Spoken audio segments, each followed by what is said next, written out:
trying to answer some texts here. Do you mind? He said we're recording. All right. Let's go. Just kidding. What do you want me to do? Is this recording still? Actually, keep this in the video. I think this would be great bloopers on anything. Yeah. Anyways, good morning, everyone. We're going to have Todd as our guest today on a couple subjects. Actually, just one subject. I've been trying to find... Are you saying I'm just a one-trick pony? I can't talk no, about you're not more of thing, or no, what? man. You are a multi-talented broker that we have here at Green Valley, and we are very lucky to have him for sure. Essentially, I wanted to talk about one things that I struggle with, and I think that we had this talk a couple weeks ago on our one-on-one meeting about having a morning routine. I never really had one. You told me to be a little bit more productive in my business and how I want to structure things. I should probably have a morning routine. And now, let me tell you, when I first got in this business, I didn't really have a morning routine. I was more of like a run and gun type of guy. Like, I'll just schedule everything the next day and then figure it out from there. But when I talked to you about having a morning routine, it seemed more, I don't know the word. In control. I guess in control, but also, I want to say constructed. Is that the word? Can you say that? I guess it's yeah. I mean, I don't know. It was more in order is what I wanted to say. Like, and I wanted you to go in depth with that because what I learned from you that day, I tried to implement in my life, and I thought, wow, what a difference it made for the 1 week that I did that. So we talked about it a couple weeks ago. You did it for a week and it worked. Yeah, it worked out tremendously. So now the next conversation we need to have is about consistency and doing it each week and not just 1 week at a time. Yeah, definitely. Well, life happens, and I had a couple things the next week, but we won't get into that. But that 1 week that I did do it consistently, I mean, you saw I turned in my numbers, and you saw what productive, how much more productive I was. Yeah. That whole week. Yeah. So I think when it comes to consistency, I mean, you call it a morning routine if you want, but the reality is it's about consistency. It's about knowing what's going to happen next and being in control of what happens next. And I think that in this industry, in the real estate business, one of the biggest struggles that we have is consistency. Mm-hmm. We tend to let our cell phones run our life. As you've seen there, I was on there answering some texts and looking at some emails and, probably not doing things I should be doing to get ready to sit down and talk about this, right? So that's what happens every single day in real estate. Somebody calls, somebody sends a text, somebody asks a question, and we stop what we're doing to oblige them. Mm-hmm. And if you're going to run a successful real estate business, you've got to get really good at segmenting when you can answer those kinds of questions. Now, don't get me wrong. You'll hear some people out there say, well, I only return phone calls after, between 3 and 4 o'clock in the afternoon, or I only check my emails between this time and that time. And guys, in my opinion, and I have a few opinions, don't worry about that. Does he ever? I don't think that works. I mean, this is a people business. This is a relationship business. We gotta build relationships, and the way that you build a relationship isn't to ignore somebody for a period of time and then suddenly want to be, I think we have to be reactive at times, but having a morning routine causes you to be more in charge or more disciplined, I think, right? Discipline's a good word. Yeah. It lets you be more in charge of what's going to happen the next day. Mm-hmm. Right. So what is your morning, what does a morning routine look like in the real estate business? What was your morning routine for that week? Well, what I wanted to do was basically do what all agents do, like all the not all agents. Well, I'm not saying all agents. I mean, all the stuff that I've learned throughout the years being in the real estate industry. I was trying to combine a lot of my mentors in the past of what they did. And that just wasn't working for me, obviously. And I was like, okay, what works for me? Because that's what we were talking about, what works for me. So for that whole week, what I wanted to do, and we discussed this, was, hey, you have to do 2 hours of your cold calling. And I said, okay, let's go ahead and do that. But then you also told me, like, maybe split it up. And I was like, okay, I've never done that, but let's go ahead and split that up. Yeah. So the challenge that you were having was, we on our team, one of the things that we do is we do 2 hours of what we call lead gen a day. That's trying to get a hold of people or talk to people or get into relationship with people that we don't know, people we've never spoken to, people that don't know us, maybe somebody who signed up on our website, somebody we meet at open houses, somebody we meet door knocking, whatever that looks like, right? And yeah, the goal is 2 hours a day, 10 hours a week of that activity. And the challenge you were having was you would fall off that last hour. Like you do pretty well for the first 50 minutes. Yeah, like zooming right away the first hour. Doing really good. Then you'd go get your tea, right? And then you would never get back to that second hour because it was full things of happen. Yeah, well, I think that first hour, like I told you, it was exhausting getting rejected that first hour. And it was, I mean, not exhausting, but also like... No, it's exhausting. Okay. No, you're right. I mean, getting rejected over and over and over, hearing no over and over and over and over just gets to be exhausting. Yeah. It's absolutely true. And not only that, I told you, it was kind of getting depressing. I was like, how could you do this consistently every day for 2 hours straight? When, that's how I was thinking about it. I was like, we should probably do this for 2 hours straight. Like, just knock it out and then get it out of the way. Yeah. Not thinking that maybe that first hour it's exhausting and taxing, that you should probably take a break and then do it again later in the day. And yeah, I mean, reality is that you're more of an afternoon person than a morning person, correct. Right? Yes. I'm sorry, guys. No, it's good. No, I think it's important to understand that we're all different. Like I'm a morning person. I'm up early. I get the most things done in my life in the morning.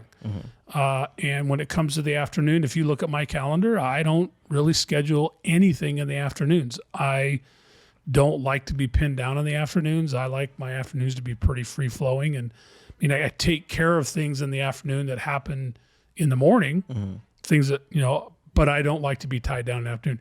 You're a little bit opposite of that. You would rather be pinned down in the afternoon, correct.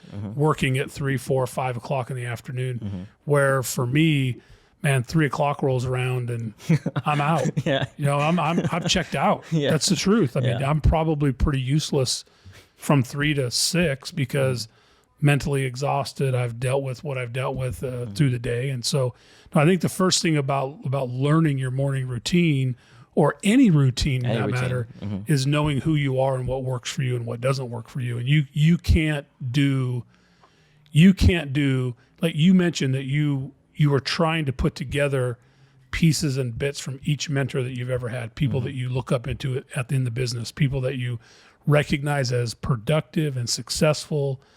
At least they appear that way. Correct. Right. And you were trying to take a little bit of all of that and put it all together. Right. And it ends up that about half of that's not you.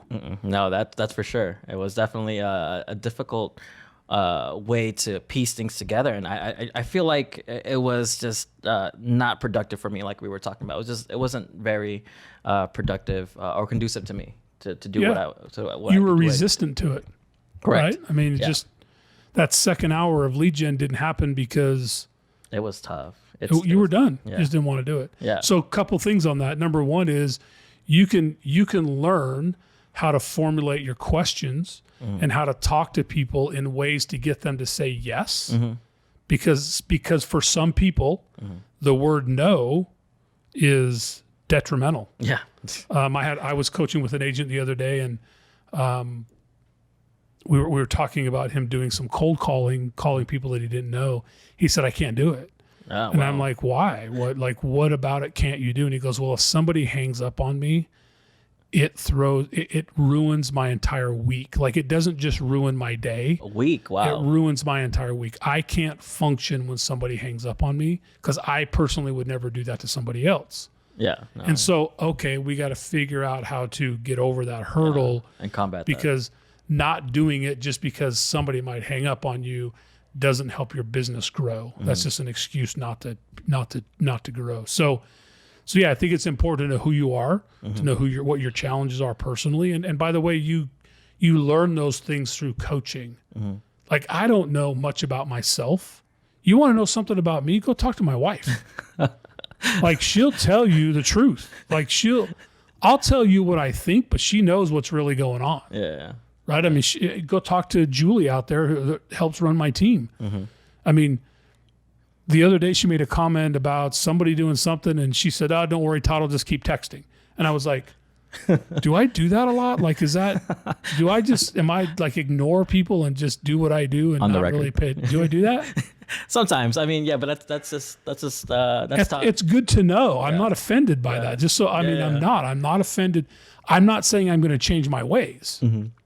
Be clear about that. Yeah. But I'm not offended that somebody has pointed out something that I do that might be socially awkward, or maybe there's something I could do better. Yeah. I'm not saying I'm going to change my ways, but it is what it is. But morning routines or routines in general are important, because the night before you go to bed, you've got to know what you're going to do the next day. Yes. And if you wake up the next morning and you don't know what you're going to do, guess what you do? The routine. No, you do nothing. Oh, I'm talking about, because if you don't know, you don't know. Yeah. You spend the morning trying to figure out what to do, and then guess what? It's lunchtime. Yeah. And we're all off having lunch. Just dilly-dallying. And then it's, I got to socialize. This person's in the office. I got to do this. I got to do that. So for me, the morning routine happens the night before. Like, I know at 7 o'clock the night before. For me, I do this when I go to bed. When I go to bed, one of the last things I do is I open up my calendar. I look at my day for tomorrow, and I go, okay, here's what I got going. Yep, that's what I remember. Good. Or, oh crap, I forgot about that. And now I got to mentally prepare myself for that first thing in the morning. That's actually a good point that you bring up, that it starts the night before, because one of my mentors did do that. He answered all his emails the night before. So that way in the morning, whoever he has to answer to is like, oh man, he already got to me already at that time. But at the same time, like I was saying, like that was one of the steps he did, was answer all his emails before bedtime. So that way the next day, his routine starts over again, and he can get that day started again.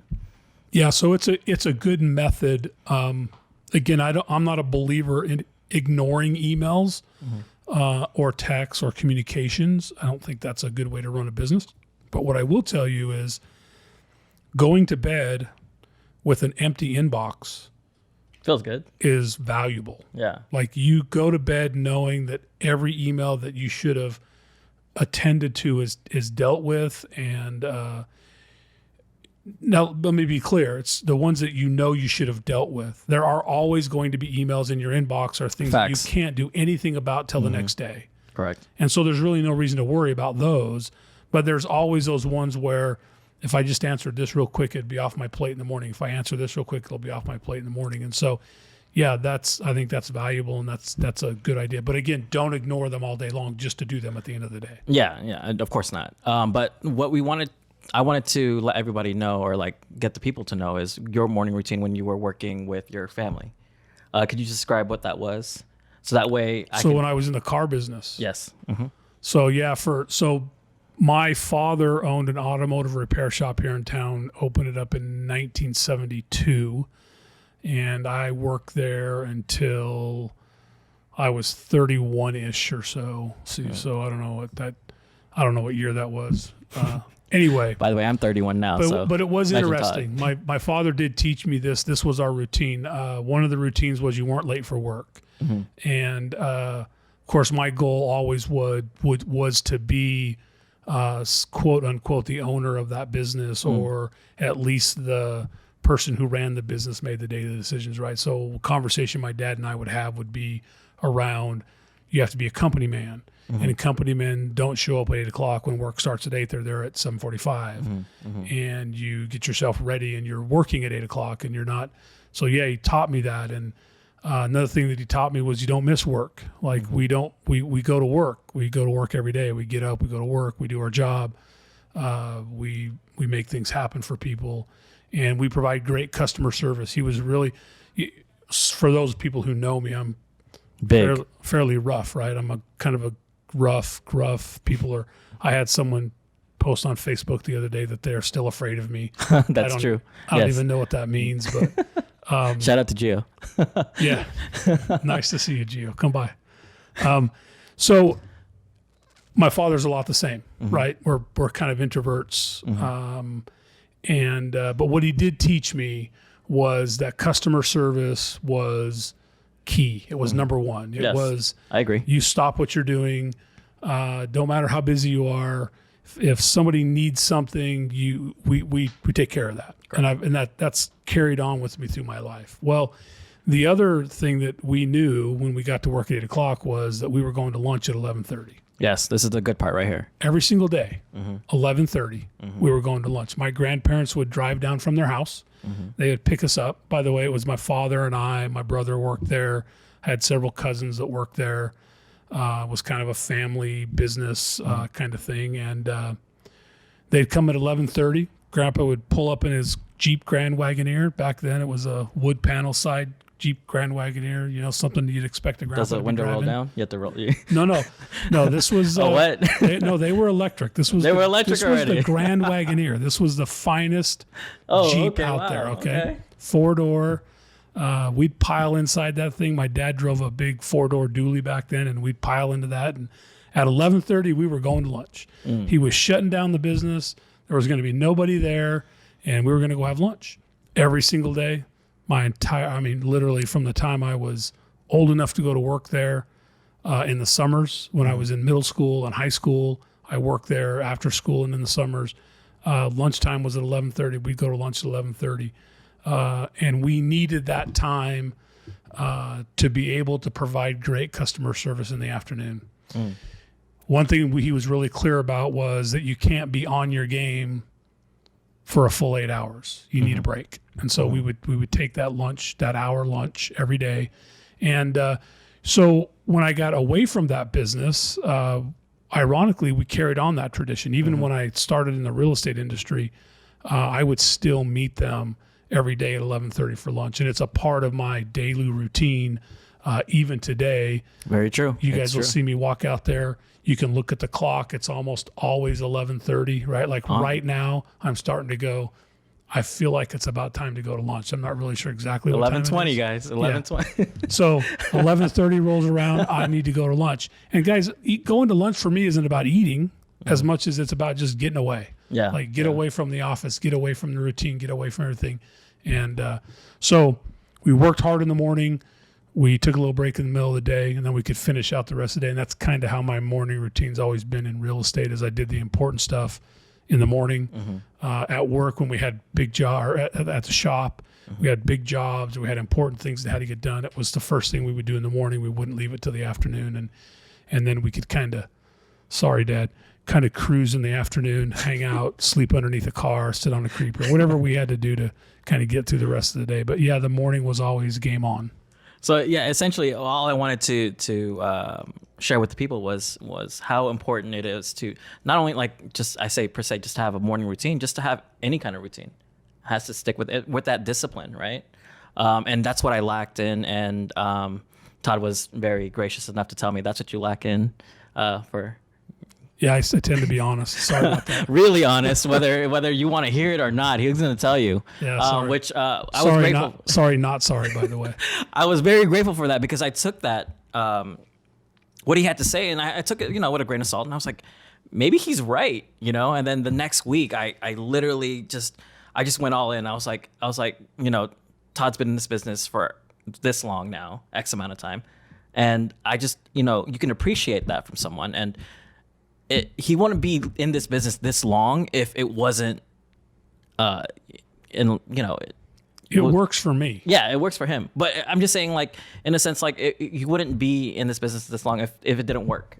You know what I'm saying? So I did that, like I said, for a good straight week. One day, you were there. I ran up to you when I got that listing appointment. Yeah, literally $800,000. $800,000 listing appointment, and I was like, whoa, this kind of works. Yeah. It was like a light bulb moment, and I was like, wow, because I did in the morning, and of course I was getting rejected. I was like, oh, here we go again, another day, and I'm getting rejected. And then the deal we had was in the afternoon, do an hour.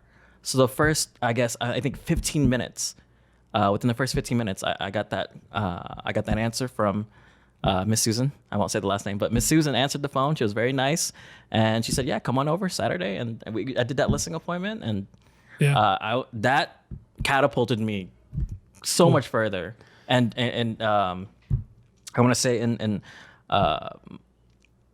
my confidence it just grew. So in a sense, I think what I'm trying to get at is, stick to something and stick to it. Actually stick to it. And I think you'll get results from that. And that's like going to the gym. You kind of like told me that too. Like, when you go to the gym, do you actually do something different every day, or what do you do? And I was like, no, you're kind of consistent on what you do, and like how your routine is. Depends on what you're trying to build, right? Correct. Yeah. So I kind of like put 2 and 2 together, and I was like, okay, that kind of works. And again, the results were there at the end of the day. Like I said, as long as you're consistent with it, doesn't matter if it's a morning routine, an afternoon routine. Like for me, just have a routine in general. Well, you always say that like it's a problem that it's an afternoon. It's not a problem. It just is what it is. I mean, there's no rule, there's no law, there's nobody out there that says you have to do it in the morning. That's just how I did it. Yeah. That's just how I was brought up. That's how I did it. There's agents out there that only work in the evening time.